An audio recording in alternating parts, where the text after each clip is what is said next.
Wasalehlebe ngize nendaba. Allegedly, yazi eSouth Africa aliki iqembu lezombuso aselinebhadi njenge-MKP. Hey! Bonke omamtikilishi bavele babe MKP kuma-comments. Ubone nje ukuthi leli qembu linabo omamtikilishi. Uyayizwa nje le comment ukuthi umamtikilishi lo khulumayo. Ngimbuza umbuzo ku first comment yakhe la kathi khona sijabulela ukuxoshwa kwabantu embuthweni ngoba nabazovotela umbutho ngokuzayo.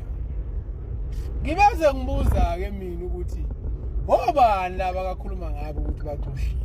Bengisazombuza ngiqhubeke. Kodwa ke uhlulekile ukuphendula umbuzo. Sebuya ngale comment. Ngiphinde ngabuza mina ukuthi wazi kanjani ukuthi labo bantu akakhuluma ngabo bavotela umbutho. Uhlulekile ukuphendula lapho. Wabuya ngale comment yakhe. So manje usethi ke okay emva kokhetho la ngonyaka ozayo ngizobuya ngizobuza ngicela izinamba esazithola. Okay, okokuqala nje last year besivota kuma national government elections. Next year sizobe sesivota kuma local government elections okungohulumeni basekhaya. So manje angazi amanamba akokuzayo ukuthi namanamba akokudlule ukuthi because people they usually vote for one party nationally and then mase kuza kuma local government bese bevotela iqembu elisuke lidominate endaweni yabo ukuthi wena how did you come to that question yakho ukuthi uyokubuza wona ngonyaka ozayo usahluleka njengamanje ukungiphendula embuzweni engibuza wona this year.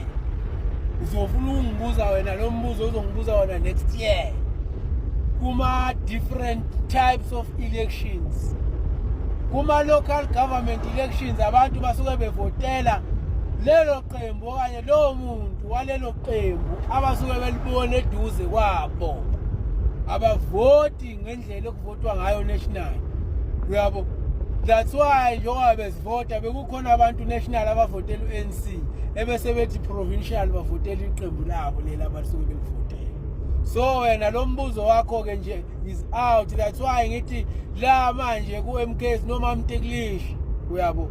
Because you are one of those Mamtikilishi impethu nje lezi bafethe eziphiqikayo zibona uMK kuyisilonda. Ziyafika zizophiqika la siphiqidi nazo impethu uyabo. Wena phendula le mbuzo engiyibuzile siqhubeke nokuphendulana ngoba khona la ngizokusa khona. Kodwa ngoba uhlulekile ke is fine hamba ke nabo laba abahambile abaxoshiwe. Ngoba umncamalala akavela kuxoshe nje. Siyafika sireport sithi ubanibana simboni kahle. Asikaze safika sithi ubanibana simboni kahle bese yaxoshwa. Kunalokho unika umsebenzi odlula lobo kade unikwe before. Ufambule bese yaxoshwa. Uyabo? So manje ngicabanga ukuthi umuntu vele axoshwe nje. So thina sijabulela uxoshwa cha, thina sijabulela ukuthi abantu abarong bakhishwe embuthweni. Abantu ababhedayo embuthweni bakhishiwe. Abazocindezela umbutho thina sifuna uye phambili bona bafuna ukusemuva. So sijabulela ukuxoshwa kwa such people. Uyabo?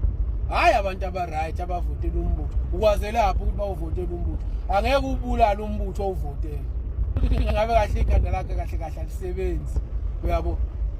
I-mentality yempethu nje lezi ezithi mayibona isilonda bese zizothi zonke. Uyabo?